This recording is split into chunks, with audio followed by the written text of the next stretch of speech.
And then it'll be all about gold miners. I mean, I've ridden a couple bull markets through gold miners, and when this opportunity comes late this year, or next year, whenever it does, I mean, I cannot wait to get into gold miners and like juniors and micro caps because they all surge hundreds and thousands of percent. So that's the window. I mean, all of us who are in this space, if you've experienced one of those, that's all we're waiting for, you know.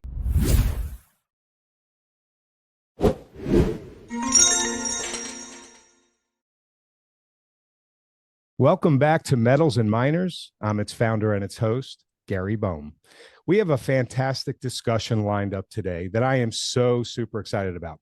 Yesterday was the big Jerome Powell Federal Reserve presser on interest rates, and if the market reaction is any indication, higher inflation is here to stay. There doesn't seem to be an end to the markets ripping higher. That is, of course, until the music stops, and it always does. When will the music finally stop? And are gold and commodities setting up for a huge once-in-a-generation rally? To discuss all of this and more, we're fortunate to have with us CHRIS VERMEULEN, founder of the Technical Traders, with us. CHRIS is a visionary investor who pioneered an industry-breaking method of investing called asset revesting. CHRIS introduced this innovative approach in his latest book, Asset Revesting: How to Exclusively Hold Assets Rising in Value, Profit During Bear Markets, and Continue Building Wealth in Retirement. CHRIS's innovative approach to asset allocation emphasizes efficiency, resulting in systems that manage portfolio positions, exhibit low drawdowns, and consistently outperform the markets. His short-term and long-term strategies are perfect for those seeking proven techniques to manage and protect their capital. I am very much looking forward to this discussion with CHRIS today. CHRIS, thank you so much for joining me. Hey, thanks, Gary. Pleasure. And thanks for the, the warm intro. Yeah, no problem. So yesterday was the big Jerome Powell presser on interest rates. So let's start there. CHRIS, Jay Powell seemed to disregard the easing of financial conditions that is clearly occurring, and his press conference was more dovish than many thought he would be, and frankly, that he probably should have been. So now, do you expect inflation expectations to continue to rip higher on a further loosening of financial conditions, making this a harder problem for them down the road? And if so, how high can inflation go this time? Yeah, that's a tough one. I mean, as you or your guest may not know, as I am a pure technical analyst, I follow price. I don't really care what the Fed says or what the Fed does. But and I don't even know what they actually said, other than somebody told me that they're not raising rates. That's how much I don't pay attention to the news. I stopped news probably over 10 years ago.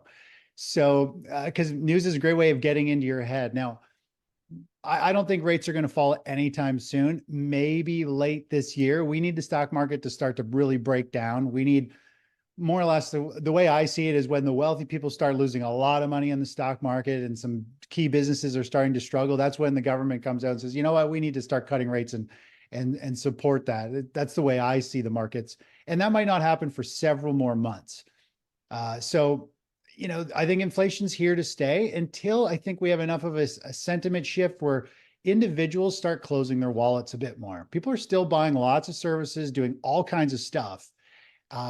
And really, we need that to start to slow down. And once that slows down, we're going to see it across in business earnings, profits, and then things kind of from there snowball. People just start tightening up all around, businesses and individuals, and that's when things start to fall apart. So I think inflation is here to stay for a while until that momentum of everybody who wants to keep buying stuff, you know, finally has got everything that they want.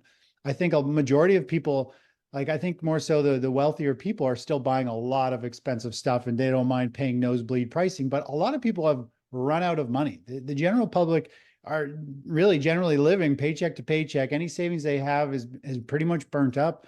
And it's really just, I think, the wealthy kind of carrying things higher because everything to me is ridiculously priced, the rate that it jumped at least. So I think it's here to stay, and I'm hoping it might start to top out late this year is the earliest I think it'll happen. So just staying on the inflation theme for just a brief moment here, as inflation flattens out, let's say in the 3 to 4% range, which is clearly higher than their 2% standard. The Fed cannot afford to pivot and ease, or they'll cause other issues. Do you think the Fed could raise their inflation target from 2 to 3% now, or even higher? And if they did that, what would the implications be? Yeah, I'm not sure. I mean, there's no doubt the Fed and the government love to change the rules to the game and make other things seem normal. So they could totally raise, say 3% is the new norm. It's not that bad, guys. We're only 1% out of whack, right? So all they got to, anything can happen when it comes to rules and regs. Rules are meant to be broken, right? So that's kind of how I see that. How will it play out? I don't know. I'm not into the economy side, economist. That's not my thing at all. I just follow assets that I like. I follow their price, and I manage positions to benefit from rising and falling markets. That's it. Okay, I understand. So let's discuss the markets, Chris. Do you see a blow off top happening? Are we in it now? How high does the blow off go, and how long does it last? But more importantly, how does that end, and what does it affect? Yeah. There's a lot there. I do think we're coming into a blow off top. I can share my charts and show you a couple different views of this market. So if we were to just zoom back to just the Fed yesterday, so this here is the 30-minute chart of the SP 500. I'm not sure how short-term frame a lot of your followers are, but this is only back just 5 days ago. The stock market pulled back. This is the SP 500. Pulled back into this oversold condition, which is this green highlighted line. I've got proprietary tools that allow us to find out when people are panicking in the stock market. We actually saw people panicking out. Stock market fell too far too fast. It came down to the 20-day moving average. And typically when everybody's panicking and the news is bad, the market, and everybody's betting on the market falling, the market usually takes off and goes the other way. And that's exactly what we've seen. Now, we've seen this setup happen over and over again in the markets where people start betting against that market. And then, of course, it takes off without them and puts them offside. So that's the short-term view. And of course, yesterday was the Fed came out in the afternoon, and we saw this huge pop, and the market is now flagging sideways. It looks like we're into this blow-off phase in the stock market. And a really good way to look at this is actually with our trend chart here. If we were to look at our trends, so the SP 500 had a beautiful breakout back in November where we got long, it started to rally. It is showing all signs now that we are ready to see this start to pick up speed. And I think we could see a very strong run, potentially like a 5, 8, maybe even a 12% run in the SP 500 over the next couple of weeks or a couple of months going into May. In fact, seasonality wise, if we see that play out, seasonality wise, this is what the SP 500 does on average every year. Moves up from January, tops out in May, June, and then has a week period, and then usually wants to rally out of the end of October. So we are right here. We're kind of like, 2/3 through March. We still have some upside potential to carry things through.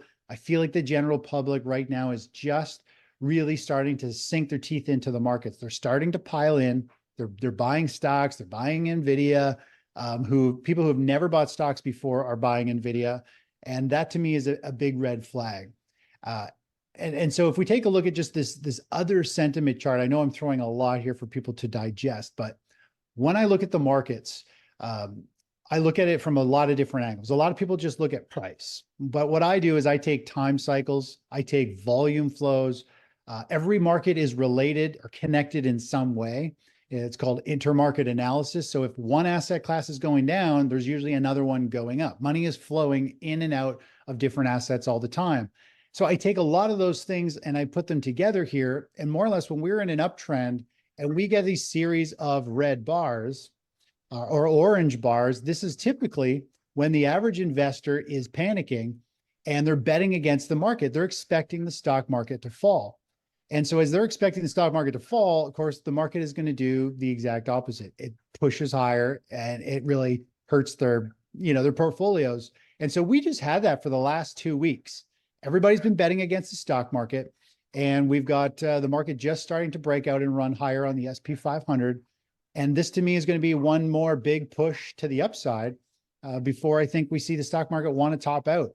And we'll touch on this in gold, but gold is giving us one of these warning signs that the stock market is on its last leg higher. I just posted something on this actually this morning, that the precious metal space is a huge red flag of what's going on. And I think we're about to walk into some serious downward action come later this year. So if we do have a bursting of off the blow off top, what kind of impact would you expect? Yeah, if we have this blow off top, I think what we're going to see is we're going to see a lot of funds moving into the market. We're going to see hedge funds. Everybody's going to feel like they have to pile in because they don't want to be left behind. More or less what it does is it just creates a feeding frenzy. Stock prices are going to go ballistic. It'll be kind of bubble phase. And then unfortunately, majority of people, seem to pile in right at the end of a trend, and it'll burst very abruptly. Typically, the markets will go straight up, and then they're going to come straight back down and have a big correction, and then a crash. And a good scenario of this, Gary, is actually this infographic here that I have that talks about the 4 stages of the stock market. And this is based around Stan Weinstein's strategy. Long story short, there's 4 stages. Stage 2, which is an advancing bull market phase, we all love. Stage 4 is a bear market, a decline. Most people hate, but believe it or not, they're one of the best opportunities for investing. And then we have this stage 3 and a stage 1. They're difficult times. And we are actually in a stage 3, I believe, topping phase. And there's a few reasons for this. Even though the S&P 500 and the NASDAQ are hitting new all-time highs, the reality is if you peel back the layers to the market, it's really just the big techs doing all the heavy lifting. And the majority of stocks are struggling. The key is to look at this pattern and this blow-off move, this sharp move and then sharp correction. That is what I think we're going to see in the stock market, is this final big push up and then a correction, and then it's going to consolidate a bit and break down. And just remember this chart pattern here. If I was to pull up, for example, the ARK-K ETF, and if I zoom out on this, you'll notice it has done exactly that. You go in from a stage 1, a stage 2, a blow off phase where everybody piled in right at the end of 2022 and beginning of 2021. Then it cracks to the downside, has a complacency, and has gone through this huge cycle. Now, I don't think this is a new bottom. I think we're going to see this ETF go down into like the mid-teens still in due time. But this is where the majority of the stock market is. If we take a look at the Russell 2000, you can see it put in a top, it's broken down, and now it's in this sideways move before it goes into a major decline. And another good view of this is people see the S&P 500 and NASDAQ is hitting new all-time highs. But the reality is if you do equal weighted S&P 500, the S&P 500 index really has just kind of come up. We're just starting to pierce and put in a pretty major double top. So we're getting into this nosebleed section where the market's trying to pierce and make a nominal new high, suck everybody who's missed out on the rally or has never even been in the market. And now they want part of this next new bull market that they think is coming. And so the market's going to try and suck everybody in here.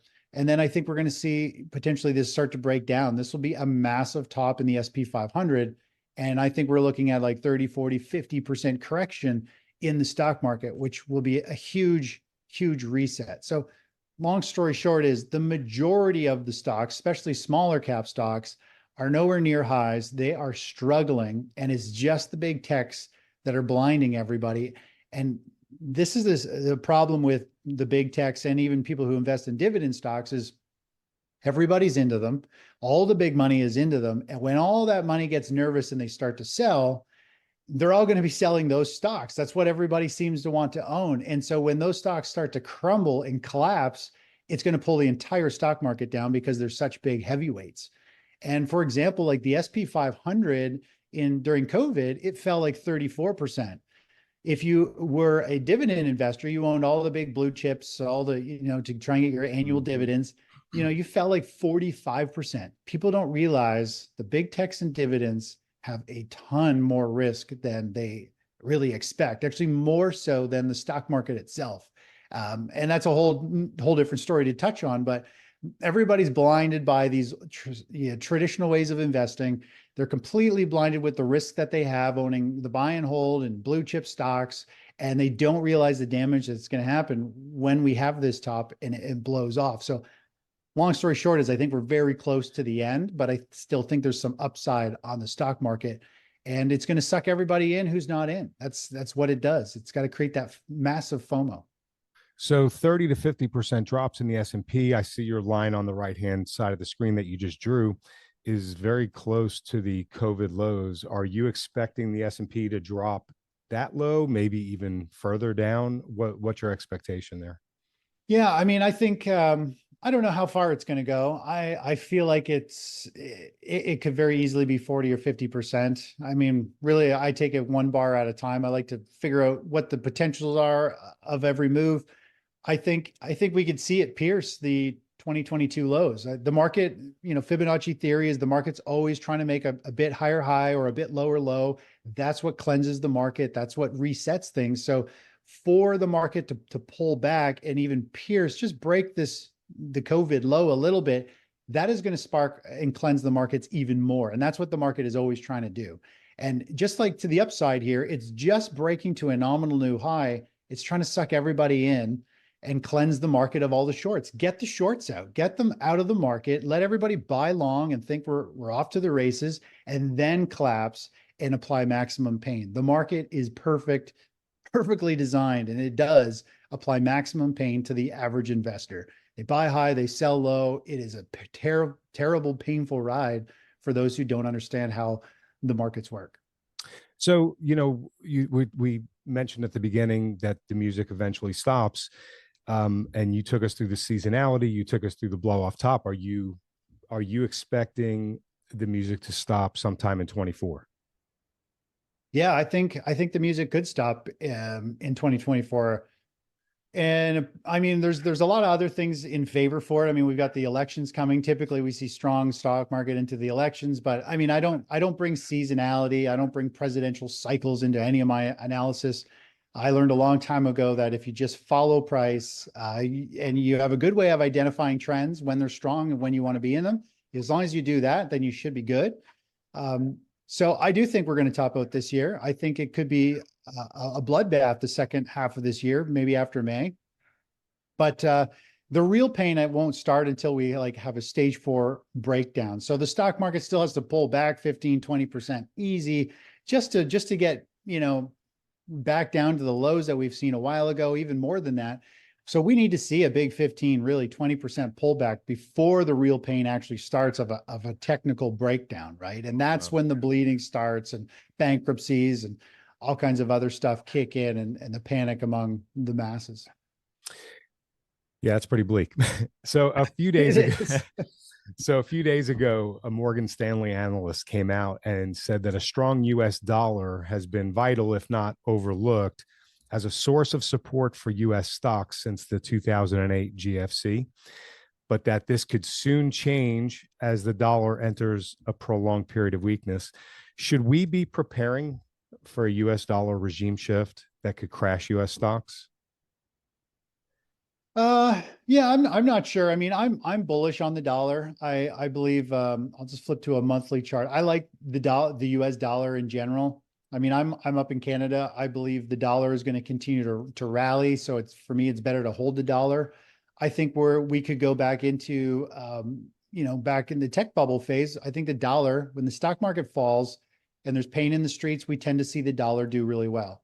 During 2008, we saw the US dollar scream higher as well. Percentage-wise, it was huge.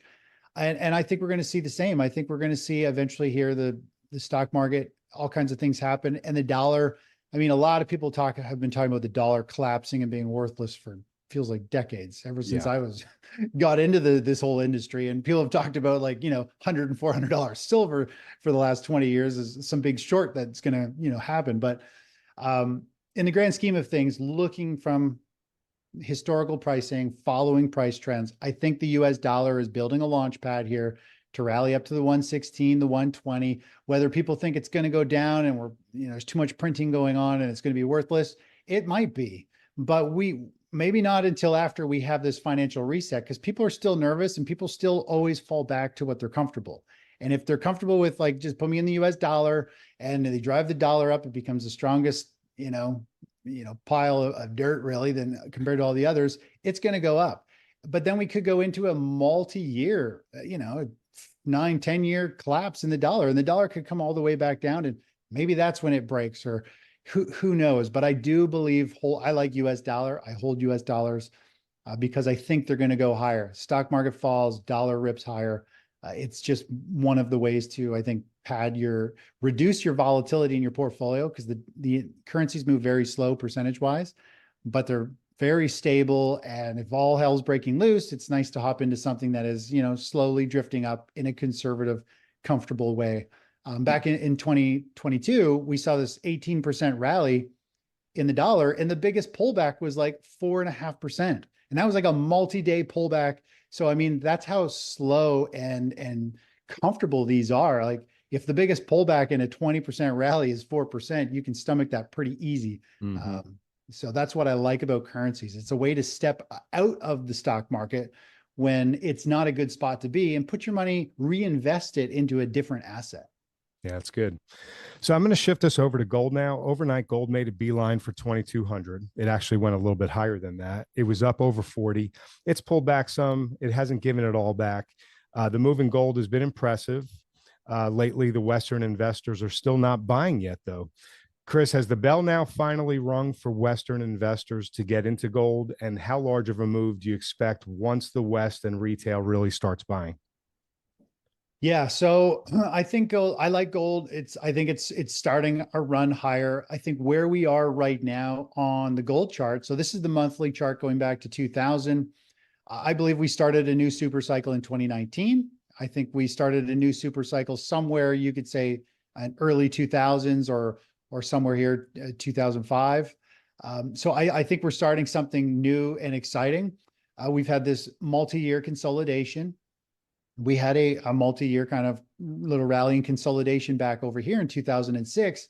And what we saw, and this is the red flag I was warning about earlier, Gary, that precious metals is giving us, is the last few months of the stock market, just before it puts in a major top and the economy comes to an end, we tend to see gold, silver, and miners do very well. And we saw this rally. We saw a multi-month rally in gold.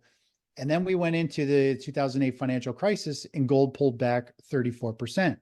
Here's the thing. When we go into a stage 4, almost all assets go down, and you need to be aware of that. People think that diversifying works, but if everything's going down, it's not really diversification. You're just kind of spreading it out among everything that's going down. So if we look at where we are now, we've started a new super cycle.